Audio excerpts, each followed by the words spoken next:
नमस्कार, मैं रविश कुमार। आप देख रहे हैं देश की बात 6 से 7।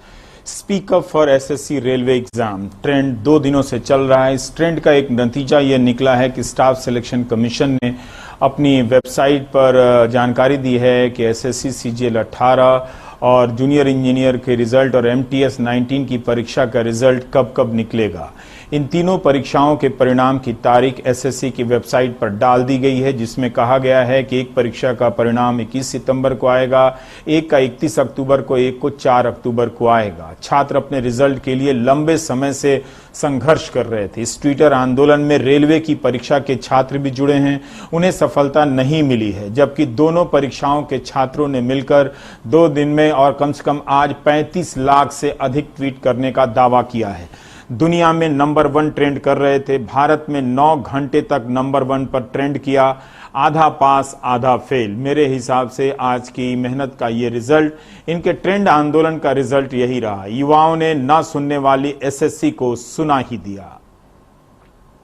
सोमवार से ही युवा निराश होने लगे थे कि लाखों ट्वीट के बाद भी रिजल्ट नहीं आ रहा है। ये निराशा 35 लाख ट्वीट के बाद भी बढ़ गई कि कोई घोषणा नहीं हो रही है। मगर शाम को स्टाफ सिलेक्शन कमीशन ने 3 परीक्षाओं के रिजल्ट के डेट जारी कर दिए। तुरंत जारी नहीं हो रहे हैं ये रिजल्ट। अब भी उन्हें 20 से 30 दिनों का इंतजार करना होगा। नौजवानों ने आज धुआंधार ट्वीट किया है। लग रहा था सुबह से कुछ खाए पिए नहीं हैं। सबको टैग कर रहे थे। प्रधानमंत्री से लेकर डीओपीटी मिनिस्टर, संपादकों को टैग किया। मगर देश का युवा सुशांत सिंह राजपूत के मूसलाधार कवरेज से हार गया। उनका आंदोलन भाप बनकर उड़ गया, बादलों में मिल गया, लेकिन चैनलों तक नहीं पहुंचा। इससे पहले कि उनकी कोशिश असफलता में गिनी जाती, एसएससी पर दबाव बन गया और रिजल्ट की तारीख निकाल दी गई। ट्विटर के ट्रेंड आंदोलन की यह बड़ी कामयाबी है, हालांकि मेरे हिसाब से आंशिक है। इतनी बड़ी कामयाबी नीट और जेईई के परीक्षार्थियों को नहीं मिली, पहले के किसी ट्रेंड को नहीं मिली। वे ट्रेंड कराते रहे और इम्तिहान भी देने चले गए, शुरू हो गए। सभी धर्मों, सभी जातियों के नौजवान हैं परीक्षा से पीड़ित। साधारण परिवारों के इन नौजवानों के आंदोलन की भाषा अगर आप देखें तो बेहद शालीन रही। व्यापक रूप से यह बात कही जा सकती है। 35 लाख से अधिक ट्वीट कराने के बाद भी उनके लिए कोई मंत्री सामने नहीं आया। यह दुखद बात है। किसी ने आकर खुद से आश्वासन नहीं दिया। विपक्ष के नेता बोलते रहे, सपा के कार्यकर्ताओं ने प्रदर्शन किया, राहुल गांधी ने बोला, प्रियंका गांधी ने भी ट्वीट किया। इसके बाद भी इन्हीं युवाओं को विपक्ष भी नजर नहीं आया या विपक्ष को देखना नहीं चाहते। यह इसलिए भी कह रहा हूं कि इनके हर दूसरे मैसेज में होता है कि विपक्ष कहां है, क्योंकि मीडिया जब विपक्ष के नेता बोलते हैं तो उन्हें दिखाता भी नहीं है।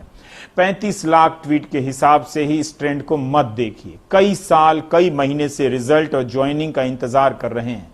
सिर्फ एसएससी और रेलवे की परीक्षा को लेकर नहीं, बल्कि यूपी पीएससी, बिहार के लोकसेवा आयोग की परीक्षाएं हैं, राजस्थान से लेकर पंजाब तक ऐसे अनगिनत सरकारी इम्तिहान हैं जिनके नतीजों के इंतजार में छात्रों की उम्र गुजरती जा रही है।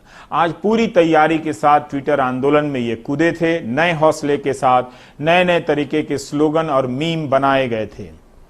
स्टाफ सिलेक्शन कमीशन की परीक्षा के रिजल्ट का इंतजार 492 दिनों से लेकर 800 दिनों से हो रहा था। सोचिए, इनका रिजल्ट आएगा अभी भी 30 दिनों में। मगर रेलवे ने एनटीपीसी के लिए फॉर्म भरा है नॉन टेक्निकल पॉपुलर कैटेगरी के अप्रैल 2019 में। जून से सितंबर 2019 के बीच इनका इम्तिहान होना था। आज तक इस परीक्षा का पता नहीं है, इसकी कोई घोषणा नहीं हुई है। इसी तरह से 2018 में एएलपी सहायक लोको पायलट की परीक्षा का विज्ञापन निकला। आज तक ज्वाइनिंग की परीक्षा पूरी नहीं हुई है, जबकि रिजल्ट आ चुका है, मेडिकल जांच पूरी हो चुकी है, पैनल बन चुका है। इन्होंने भी सही लिखा है कई नौजवानों ने कि चुनाव हो जाते हैं इतने बड़े देश में, उनके रिजल्ट 24 घंटे में आ जाते हैं। मगर यहां तो परीक्षा नहीं होती, और होती है तो उनके नतीजे कई साल में नहीं आते हैं। एक ने लिखा है कि पढ़ाई होती है, होती रहनी चाहिए, पेपर होते रहने चाहिए, बस नौकरी नहीं होनी चाहिए। इसमें उर्दू शिक्षक की 4000 भर्तियां, सहायक कोषागार लेखाकार भर्ती, यूपीएसएससी के पीड़ित परीक्षार्थी भी ट्रेंड आंदोलन में शरीक हुए। इसके बाद भी कुछ नहीं हुआ। तो ज्यादातर के आंदोलन में देखें तो जितनी परीक्षाओं के आंदोलनकर्ता इसमें शामिल थे, ज्यादातर परीक्षाओं के पीड़ितों को सफलता नहीं मिली है, मगर एसएससी के छात्रों को मिली है। तो क्या हम कह सकते हैं कि ट्विटर पर ट्रेंड आंदोलन सफल रहा? मुझे नहीं लगता कि यह कोई बड़ी सफलता है। अगर रेलवे के भी, एएलपी के भी सारे लोगों की ज्वाइनिंग मिल जाती, एनटीपीसी की परीक्षा का ऐलान हो जाता 35,000 वैकेंसी की, तो माना जाता कि जो एकजुटता आई थी उसका रिजल्ट निकला। क्या एसएससी के रिजल्ट निकल जाने के बाद एसएससी रेलवे इम्तिहान के इस ट्विटर आंदोलन की एकजुटता समाप्त हो जाएगी? देखना होगा। इनका बाकी परीक्षाओं पर क्या असर पड़ता है, राज्यों की परीक्षाओं पर क्या असर पड़ता है, ये देखना होगा। और अब देखिए कि इन अनुभवों से इन छात्रों ने क्या सीखा है, ये सुनिए। चीज़ें बहुत ही बुरी चल रही हैं। 2018 का टीयर 3 का रिज़ल्ट नहीं आया अभी तक, 2017 की ज्वाइनिंग नहीं हुई है, आने वाले एग्ज़ाम का कुछ नहीं पता है। जिस तरीके से सब कुछ चल रहा है, एक एग्ज़ाम को ख़त्म होने में लगभग 3 साल लग जाते हैं ज्वाइन करने में। तो इस हिसाब से देखूं तो मुझे आने वाले 2 सालों में कुछ नहीं दिख रहा है। मतलब मेरी ज़िंदगी में कोई बदलाव नहीं आएगा, हर सुबह वैसी होगी, हर रात वैसी होगी। पढ़ूंगा लेकिन लाइफ में कोई चेंज नहीं होगा। अब एक बात बताइए कि 2017 वाले जो सीजीएल वाले हैं उनकी ज्वाइनिंग आज तक नहीं हुई है। अब आप हमें 18 में टीयर 3 की डेट बता रहे हैं कि हम आपका जो है 4 अक्टूबर को रिजल्ट दे देंगे। उसके बाद आप हमें टीयर 4 के लिए जो है परेशान करेंगे, आप उसके लिए हमें झिलाएंगे कि कब हम टीयर 4 का एग्जाम लेंगे, कोई आप नहीं बताएंगे। उसके बाद उसके भी परिणाम के लिए आप हमें झिलाएंगे कि फाइनल परिणाम आप कब देंगे, और उसके बाद फिर आप फाइनल परिणाम दे देंगे तो हमें ज्वाइनिंग के लिए झिलाएंगे। हमें टीयर 3 के रिजल्ट की तारीख नहीं चाहिए, हम चाहते हैं कि आप हमें ज्वाइनिंग की तारीख बताएं।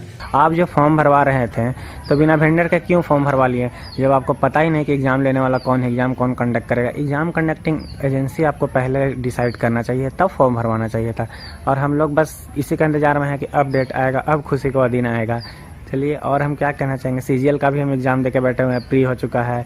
पिछला साल का भी मेंस प्री हो चुका है। डिस्क्रिप्टिव का रिजल्ट अभी इन्फॉर्मेशन आया है कि चलिए 4 अक्टूबर को आएगा, तो थोड़ा सा खुशी का बात है। और उसके बाद देखते हैं क्या होता है। मैं एसएससी सीजीएल की एस्पिरेंट हूँ। मैं 2016 से इसकी तैयारी कर रही हूँ। 2016 और 17 में मैंने प्री क्लियर किया था, लेकिन मेंस में मैं रह गई थी due to some reasons. And after that मैंने 18 में प्रिपरेशन की, मैंने पेशेंस रखा, मैंने करेज रखा। घर वालों ने मुझे बहुत सपोर्ट किया, लेकिन एसएससी वो कभी सपोर्ट नहीं करती है। पता नहीं क्या होने वाला है। हम अथॉरिटीज़ से रिक्वेस्ट करते हैं कि प्लीज़ सीजीएल टीयर 3 का रिजल्ट जितना जल्दी हो सके दे दे, ताकि जो टॉपर्स हैं 2018 के वो अब ना बैठे और हमें मौका मिले कि हमारा सिलेक्शन हो। मैं सभी अथॉरिटीज़ से रिक्वेस्ट करना चाहती हूँ कि प्लीज़ हमारी बात को सुना जाए, हमें एक प्लेटफॉर्म दिया जाए जहाँ हम अपनी बात रख सकें, और जितना जल्दी हो सके रिजल्ट देके हमें फ्री करें। अफसोस की बात यह है कि 35 लाख ट्वीट कराने के बाद भी रेल मंत्री पीयूष गोयल ने या रेल मंत्रालय के किसी अधिकारी ने छात्रों को आश्वासन नहीं दिया कि एनटीपीसी की परीक्षा कब कराई जाएगी। इसकी तारीख नहीं निकाली गई, और ना ही ये बताया गया कि एएलपी में जो असिस्टेंट लोको पायलट में 2018 और 19 की परीक्षा देकर जो सेलेक्ट हो चुके हैं वो 1 साल से क्यों बेरोजगार हैं। क्या उन्हें बैक डेट में सैलरी दी जाएगी? कई नौकरियां इन नौजवानों ने छोड़ी है। इन्हें कब तक ज्वाइनिंग कराया जाएगा, इसकी कोई तारीख नहीं दी गई है। अब देखना है कि बहुत जमाने बाद एसएससी और रेलवे 2 परीक्षाओं के छात्रों की एकजुटता बनी थी, क्या देश में अन्य परीक्षाओं को लेकर भी छात्रों की ऐसी एकजुटता बनेगी और वो अपने लिए बड़ी कामयाबी हासिल कर पाएंगे? ये हासिल उन्हें ही करना है। मीडिया उन्हें सपोर्ट नहीं करेगा, बल्कि वो आंख खोलेंगे तो मीडिया उनकी आंख में सुशांत सिंह राजपूत के कवरेज को लेकर घुस जाएगा, और वो चिल्लाने वाला एंकर रात को भी आ जाएगा कि तुम सो रहे हो, तुम हमारा कवरेज क्यों नहीं देख रहे हो।